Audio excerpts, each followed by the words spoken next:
నీ సేవలో ఎదురైనా ఎన్నో సమస్యలలో నా బలమును చూచుకుని నిరాశ చెందితిని.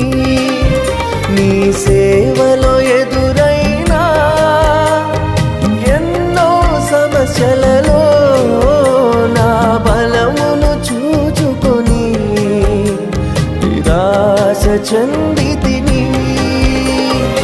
భారమైన ఈ సేవను ఇక చేయలేనని అనుకొనగా, భారమైన ఈ సేవను ఇక చేయలేనని అనుకొనగా, ప్రధాన యాజకుడా యేసు నీ అనుభవాలతో బలపరచితివి. ప్రధాన యాజకు